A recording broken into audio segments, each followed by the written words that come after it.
Basic fundamentals of maths. In that, today we will be discussing about factorization. I will be subsequently uploading some videos on the basic fundamental of maths. This is being the first video, factorization of polynomials.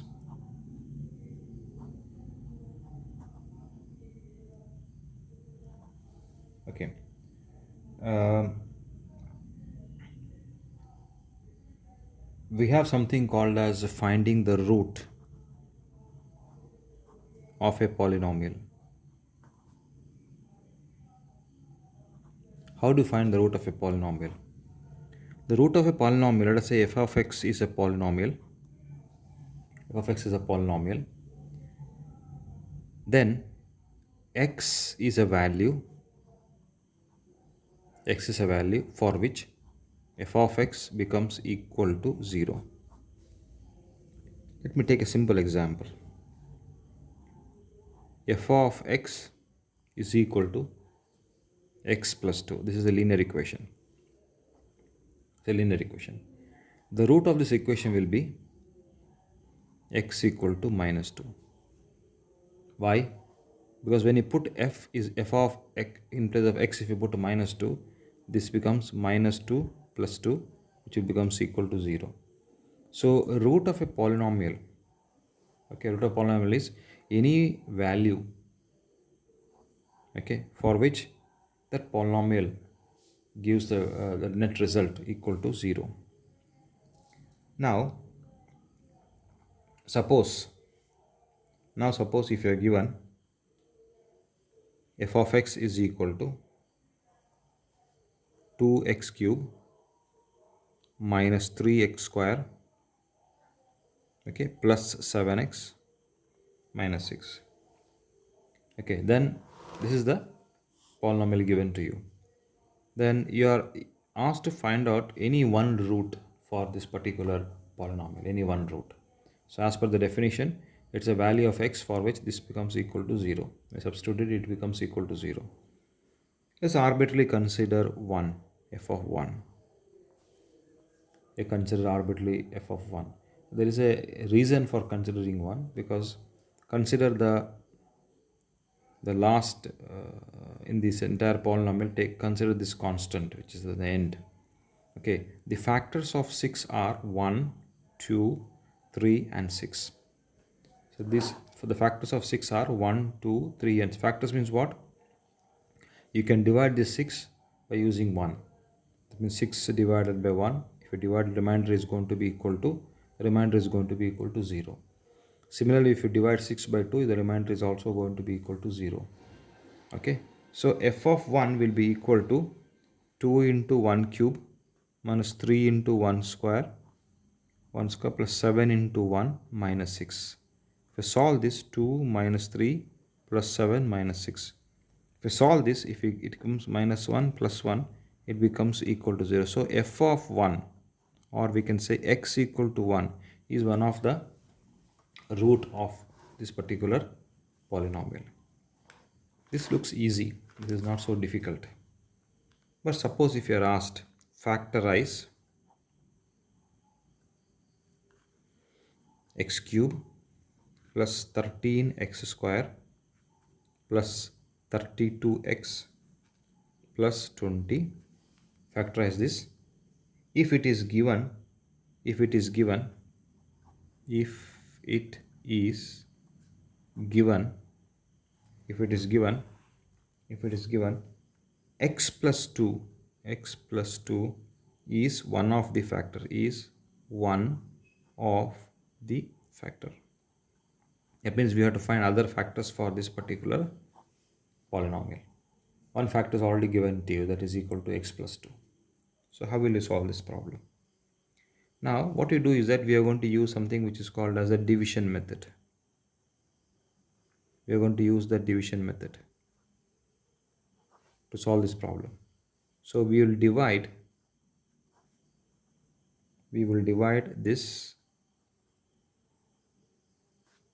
32x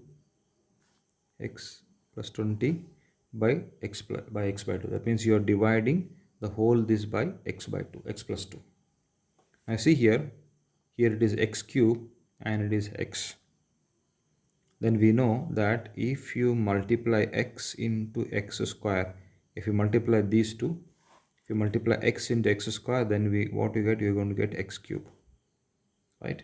So here we multiply this whole this whatever is there here on this side, you're going to multiply this whole with x square. What happens? X into x square will be equal to x cube. Now, what is the reason why I multiplied with x? Why did I consider x square here? If you consider the division, if you're given a number, okay, if you give a number, then 2 into 2 is equal to 4, 1. So then we say this is the quotient and this is the remainder. This is the quotient, this is the remainder, right? So here you are multiplying this entire number with, you take x square is the quotient. Why? What is the reason of taking x square? Because we want x cube. And I have explained before that if you multiply this x with x square, you're going to get x cube. So x into x square is going to be x cube. 2 into x square will be equal to 2x square. Then you are going to subtract it. So this is going to be 0. Subtract 13 will be 13 minus 2 will be equal to 11x square plus 32x plus 20. Same procedure again will continue. We want 11 here and here we have x. So we have 11x square we want. So if you multiply x into 11x will give you 11x square. So we are going to take in the quotient 11x. So what happens? X into 11x will be equal to 11x square. 2 into 11x will be equal to 22x. Again you are going to subtract. Okay, this will be equal to 10x plus 20. 10x plus 20. Now we want 10x. What we have is x here. So you are going to take here 10. So x into 10 will be equal to 10x. 20 into 10 will be equal to 20. So this is going to become equal to 0 because when I subtract it is going to become equal to 0. Now see here, this is one factor, the other factor is this one. Because when you multiply these two, you're going to get this one. So we are going to write like this. Write it like this in this way. We write f of x is equal to, if you want, you are asked to factorize, no? So x plus 2 is 1. The other one is x square. The other one is x square plus 11x plus 10. So you feel happy now because you say that it's over. No, it's not over now. If you multiply these two, what you're going to get? You're going to get x cube plus 13x square plus 32x plus 20. If you multiply these two, if you try, if you multiply these two, then you're going to get this one. But we are supposed to factorize. That means we have to further factorize this. Okay, we'll do that. X plus 2, this you have to factorize. See, if you multiply, what is the coefficient here? 1. So I am teaching you how to factorize a quadratic equation now. So quadratic equation, why quadratic equation? Because it is of second degree. If you take the variable here, what is the variable here? X. And what is the highest power of this variable? It is 2. So it's a quadratic equation. So what is the coefficient of x square here? 1. And what it is here? What is the constant? 10. So 1 into 10 is going to be 10. 1 into 10 is going to be 10. Suppose for any quadratic equation, instead of 1, suppose if it is 2 here. I'm just giving an example. In case in future you come across situation where there is a coefficient for x square. If it is 2 here, then it will be 2 into 10 is going to be equal to 20. So that you have to be careful. Now in this case it is 10. So you have to take two numbers. If you take two numbers, such a way that if you multiply you must get 10, this one, and if you add you must get 11. Multiply you must get 10, two numbers. The same two numbers if you add you must get equal to 11. So obviously I will take the number 10 and 1, and here also 10. Whatever number you take here, the same number you should take here also. So 10 into 1 is 10, 10 plus 1 is equal to 11. So then I will write this one as x square plus 10x plus 1x. I can just put it as x only, but for the purpose of understanding, I put it as 1x. Now this is going to be x square plus 10x. So here I will take x common. So this will be x plus 10, right? And then I take here 1 common. This also will be equal to x plus 10. Now rearranging, I'll get x plus 1 into x plus 10. That means the factors of this one are x plus 1 and x plus 2, and I'll then write down the factors other one x plus 2. So this is the factors of this particular polynomial. So this is how you do it, right? Now we have another problem. See what I'm doing now, what I'm teaching you. I'm teaching you the basic fundamentals for the course which is required for us. This is the basic fundamentals of mathematics. I have not started the maths course. I'm just starting with the basic fundamentals. So you have even the basic fundamentals of geometry also. I will teach some basic fundamentals of geometry concerned with angles and everything, and then we'll go into the course. Now we let us consider one more basic fundamental. Suppose we are having two numbers, a to the power of n. A to the power of n is equal to a to the power of m plus n. So this, if I explain this way, it looks a bit difficult to understand. Let me give an example. Suppose if we are asked to find out the result of 2 cube and 2 square. Suppose if we multiply 2 cube and 2 square, what is the answer? So this answer will be like this. 2 cube is 8. 2 square, the answer is 4. 8 into 4 is equal to 32. Right? Okay. So now instead of doing like this, I can directly do it. What I can do is I can take it as 3 plus 2. 3 plus 2 is what? 5. 2 to the power of 5. So I'm going to multiply this 5 times. I'm going to multiply this 5 times. 2 into 2 is 4. 2 into 2 is 4. And then 16 into 2 will be equal to 32. So instead of doing this, directly I can write down 2 to the power of 3 plus 2. That means if any number is there, if the bases are same, see here the base is 2. We can add the powers. So because the base is same, we are adding the powers. 2 plus 3, 5. So 2 to the power of 5 is equal to 32. Likewise, we have one more result. What is the result? A to the power of m divided by a to the power of n is equal to a to the power of m minus n. Let us take the same thing. 2 cube divided by 2 square. Let us simplify it. It becomes 2 into 2 divided by 2 into 2. So these two cancel. What remains is 2. Either you can do it in this way, or you can directly use the formula. So 2 to the power of m, in place of m what we have is 3. In place of n what we have 2. But if it goes to the numerator, it is going to become minus 2. So 2 to the power of 3 minus 2, which will be equal to 2 to the 3 minus 2 is 1. So 2 to the power of 1 is equal to 2. See here, this one and this one. So if we have bases same and if the powers are different, then you can take the formula a to the power of m minus n, so in that way. Now suppose we have one more. I'm going to give you one more result. A to the power of m whole to the power of n is equal to a to the power of mn. A to the power of mn. A to the power of m whole to the power of n will be equal to a to the power of mn. So here I have 2 to the power of 3 whole to the power of 2. So I'll solve both the methods. In this case it is 3 into 2. In this case it is 8 square, which is equal to 64. So look here, 2 to the power of 3 into 2 will be equal to 6. 2 to the power of 6 is nothing but 64. You can just check it up. 2 into 2 into 2 into 2. The 2 into 2. This will be equal to what? 4 into 4 into 4. If you do this, you're going to get 64. So we have a to the power of n whole to the power of n will be equal to a to the power of mn. Right? So this is the way you are going to take up this is some of the basic fundamentals of mathematics. Today I have not completely covered algebra, but I have taken some part of algebra. In subsequent lectures also I will take some more basic concepts which are related to algebra.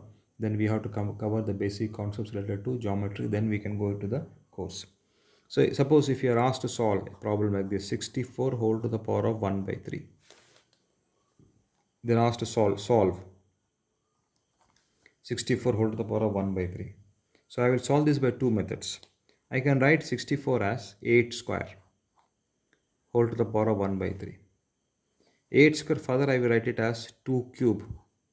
See, 2 cube, I'm going to write it as 2 cube. 8 can be written as 2 cube. Remember, we have a formula, a to the power of m whole to the power of n is equal to a to the power of mn.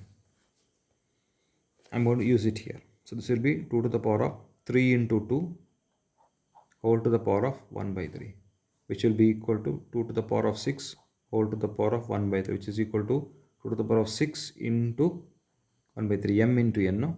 mn, right? So m into n. So 3 one time, 3 two times. So this is 2 to the power of 2, which is equal to 4.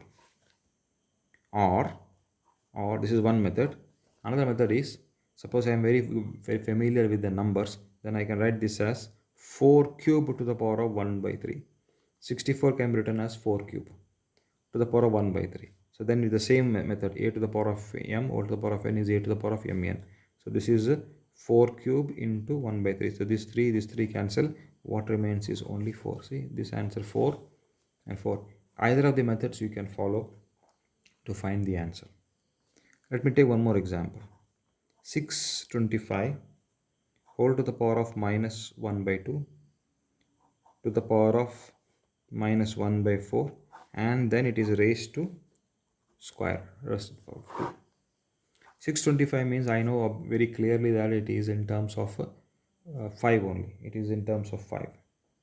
I have to express this in terms. So what I will do, first I will simplify this one. So I will write this is 625 a to the power of m, a to the power of n is a to the power of mn. So I will write this as minus 1 by 2 into minus 1 by 4 whole square.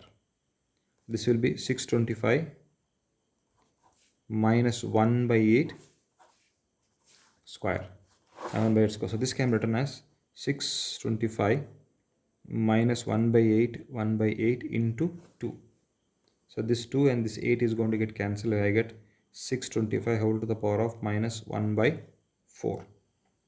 Now 625, because it is the last digit is 5, so it is divisible by 5. So it will be 5 125 if you take, then we have 5 again, and this is 5 one time. So how many times? 5. 625 means you have to multiply 5 4 times. That means it is 5 to the power of 4. So I can write this as 5 to the power of 4 whole to the power of minus 1 by 4. Now I made a mistake here. What is the mistake I made? I forgot to change the sign. Minus into minus is nothing but plus, plus, plus, and this also is plus. So in mathematics, you have to be very careful with respect to signs. Minus into minus is always equal to plus. I didn't do that. So later on I found out that I made this mistake. So you have to be very careful, especially many students they score less marks in mathematics because they go wrong in they are not wrong, I'm not saying wrong, but they are careless in that. To be very frank, they're careless. They have to be very careful when they are solving problems in mathematics, especially with respect to multiplication with signs.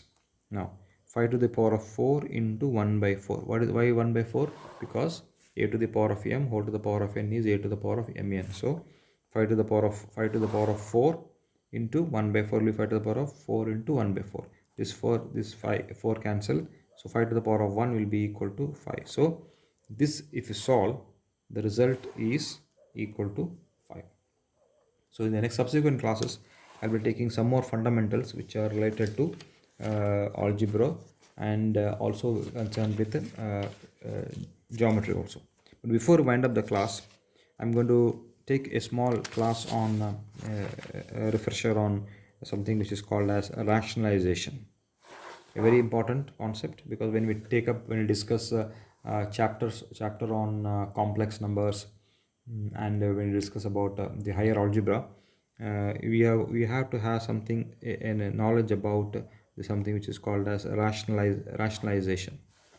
Okay, so let me give an example. Find the value of a and b if if root 3 minus 1 divided by root 3 plus 1 is equal to a plus b root 3. So you have to find the values of a and b. Now we have to rationalize this. If you want to rationalize this, what you should do is you have to multiply this in this one, this particular fraction, you have to multiply the numerator and denominator by the conjugate of this. So that, let me explain you like this way. Root 3 minus 1 divided by root 3 plus 1, you multiply with the conjugate, that is, if it is plus, you want to multiply with the minus. So this is root 3 minus 1. This will be equal to root 3 minus 1 whole square. A into A will be equal to A into A is A square. So root 3 minus 1, root 3 minus 1, root 3 minus 1 whole square. This one, root 3 plus 1, root 3 minus 1. You remember A plus B into A minus B. So remember this formula. A plus B into A minus B will give the answer A square minus B square. So if one is plus and another is minus, then we have A square minus B square. So here A is root 3 and B is 1. So what I will do is I write like this. Root 3 whole square, B square is 1, 1 whole square. A minus B whole square formula is A square plus B square minus 2AB. This you might have learnt in your school. So I'm going to use the same thing for the numerator. So this will be equal to root 3 whole square plus 1 whole square minus 2 root 3 divided by root 3 whole square. Here will be equal to root 3 whole square will be equal to 3 and 1 whole square is 1. Root 3 whole square, that means what? Root 3 into root 3. Root 3 and root 3 is equal to 3. So this will be equal to 3 plus 1 minus 2 root 3 divided by 3 minus 1 will be equal to 2. This will be 4 minus 2 root 3 divided by 2, which will be equal to, take 2 common outside. So this will be 2 minus root 3 divided by 2 minus root 3 divided by 2. So these two cancel. This is equal to, look at the problem, a plus b root 3. A plus b root 3. So if you equate these two, 2 minus, if you equate these two, 2 minus root 3 is equal to a plus b root 3. So this root we can equate. So we have here b root 3 is equal to minus root 3, and in this case a equal to 2. A equal to 2. So here what happens is this root 3 and this root 3 cancel. We get b equal to minus 1 and a is equal to 2, b is equal to minus. Remember this, a is equal to 2 and b is equal to minus 1. This is the result. This is the value for a and b.